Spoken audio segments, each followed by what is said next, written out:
Gusto mo ba ng ganito replay sa BR? Panoorin mo lang ito para makagawa ka na rin ng highlights mo. Una, pumunta ka sa BR lobby. Tapos kapag nasa lobby ka na, pindutin mo itong tatlong line na nasa taas. Tapos pindutin mo ulit yung private. After niyan, mapupunta ka sa private lobby. Kapag nasa private lobby na, pumunta ka sa spectate. Then sunod naman pindutin mo yung match settings. Tapos gawin mong 1 yung number of spectators. Pagkatapos mong gawin yan, pindutin mo ulit yung 3 line. Tapos pindutin mo naman yung match room.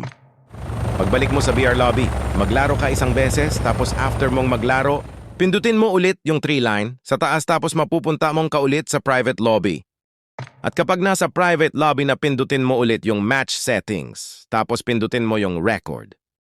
Tapos makikita mo na ron yung record ng laro mo kanina. I-replay mo lang. Tapos panoorin mo hanggang sa mahanap mo yung na-squad wipe mo. Tapos screen record mo na. So ayun lang mga tol, congrats, makakagawa ka na rin ng mga highlights mo.